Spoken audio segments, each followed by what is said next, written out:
This is the VOA Special English Technology Report. 10 or 15 years ago, online dating was too new to be socially acceptable. Now many people search for a partner online.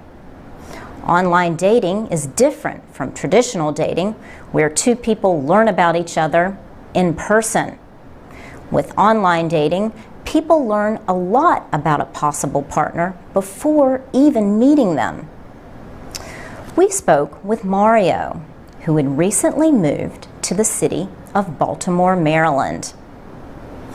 His friends paid for him to use an online dating site. He thought he knew just what he was looking for. Someone who was not American, not a scientist or Latin. He found someone the complete opposite. Opposites attract is a popular saying. But online dating companies do not think so. They say the more alike two people are, the more likely they are to have a relationship that lasts. One of the largest online dating sites is eHarmony. It asks people to first answer more than 400 questions. A secret mathematical algorithm then uses the answers to match people. An algorithm is a step-by-step process for solving a problem. Gian Gonzaga is the Director of Research and Development at eHarmony. He told us two people do not have to be similar in everything. It is only those things that are most important to them. Macon Fardis is a clinical psychologist who works with couples. He does not believe in using mathematical algorithms to match people. He notes that only 7% of people tell the truth when describing themselves. He says, even if we do not decide to lie or mislead, the way we see ourselves is different from who we really are. He says there are many examples of couples that seem like they would be compatible, but are not when they meet. Remember Mario? A woman named Tamara was his online match. She had some worries about online dating, but she kept an open mind. She told us, you just meet a lot of people you would not meet normally.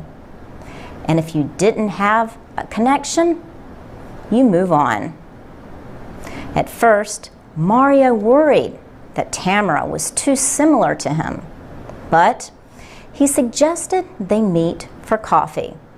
He told us, she ordered a drink, then another drink. Then she said, let's order something to eat. Tamara added, it was very natural. We talked, and it was 5 hours later that we had dinner. That was a year ago. Last month, they got married. For VOA Special English, I'm Laurel Bowman. This is the VOA Special English Technology Report. Today we take another look at facial recognition systems. These can tag friends in Facebook photos or help police identify suspects in the recent riots in Britain. Kurt Romer is Chief Security Strategist for Citrix Systems in Fort Lauderdale, Florida. He says technology makes it easier than ever for governments to identify and target people. And it is very much a fine line between effective law enforcement and privacy. Christine Unsworth researches information policy at Drexel College in Philadelphia, Pennsylvania. She says she is concerned that governments and police are increasingly using facial recognition software without clearly defined policies. There is so much secrecy around this information that we don't really know how these kind of images or other sorts of personal data points are being used, how long the information is being retained. Questions like these are part of a larger debate about privacy and free speech. After the riots, British Prime Minister David Cameron raised the possibility of interfering with social networks. He said the question was whether it would be right to stop people from communicating when we know they are plotting violence, disorder, and criminality. China's official news agency, Xinhua, says the British government recognized that a balance needs to be struck between freedom and the monitoring of social media tools. Xinhua added, "We may wonder why Western leaders, on the one hand, tend to indiscriminately accuse other nations of monitoring, but on the other, take for granted their steps to monitor and control the Internet." Europe has some of the world's strongest policies on privacy rights. But Kurt Romer says, like other Western governments, they have not clearly defined their policies on new technologies. China calling that out really shows that we have some issues to address here from a policy perspective, in addition to technology. One debate involves an action in San Francisco on August 11th by the Bay Area Rapid Transit System. BART disabled wireless service in some of its underground stations for 3 hours. It says protesters were planning to use mobile devices to organize activities to disrupt train service. BART has faced protests over what activists say is police abuse by transit officers. BART says it acted to protect public safety. The American Civil Liberties Union of Northern California says the decision was in effect an effort by a government agency to silence its critics. For VOA Special English, I'm Carolyn Presutti. From VOA Learning English, this is the Technology Report in Special English. Researchers are studying how mobile phones can help to document the spread of malaria. The study is part of an effort to stop or at least control the disease, which killed an estimated 655,000 people in 2010. Scientists say malaria-carrying mosquitoes cannot travel far on their own, but they can catch rides on people. That is what Harvard University researchers discovered in Kenya. They found that people carry the disease east from Lake Victoria to the capital, Nairobi. How did they discover this? The answer is simple. They followed their phones. Harvard public health researchers studied the mobile phone records of 15 million Kenyans who travel. Researchers estimated the distance and length of each phone user's trip away from home. This information was based on messages to and from the mobile phone carrier's 12,000 transmission towers. The researchers then compared that information to a map showing reports of malaria in different parts of the country. The researchers then estimated each user's probability of being infected in a given area. They also estimated the likelihood that a visitor to that area would become infected. The result was a picture showing malaria transmission paths starting in Lake Victoria. Carolyn Buckey is an assistant professor of epidemiology at Harvard. She says one of the first steps in stopping malaria is to learn how human travel might add to its spread.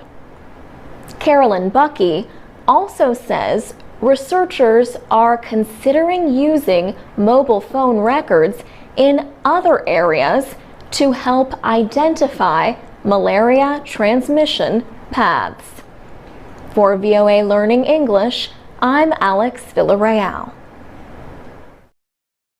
This is the VOA Special English Development Report. Living in Emergency: Stories of Doctors Without Borders is a documentary film by director Mark Hopkins. It tells the story of 4 doctors and their volunteer work in Liberia and the Democratic Republic of Congo. The award-winning film was first shown at the 2008 Venice Film Festival. It opened in the United States in June. Doctors Without Borders is a humanitarian organization, also known by its French name, Médecins Sans Frontières. It handles emergencies caused by war, infectious disease, and natural disasters. The group says this was the first time it gave a documentary crew unrestricted access to its field operations. Mr. Hopkins and his crew filmed the doctors working under some of the most extreme and dangerous conditions imaginable. The director says Living in Emergency is a story about how things are, not how you wish things were. Dr. Tom Kruger, from the United States, volunteered in Liberia in 2003 after 2 civil wars. He said, "It was pretty much a shock when I got here.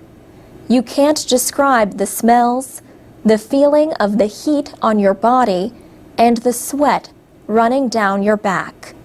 The smell of the pus that hits your nose, and of unwashed bodies in a closed room." Another doctor in the film, Australian Chris Brashear, has been with Doctors Without Borders for 9 years. He has served in the Democratic Republic of Congo and spent time in Liberia. He described some of the conditions he faced: no water, no electricity, no food.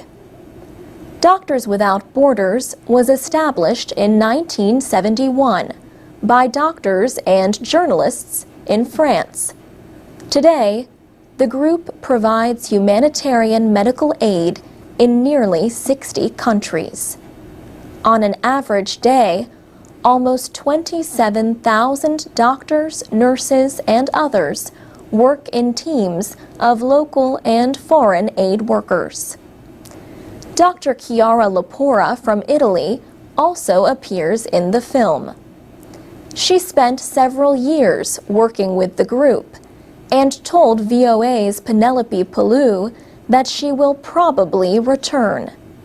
She said, "There are a lot of doctors who are willing to volunteer once, but not many doctors who are willing to repeat their experience."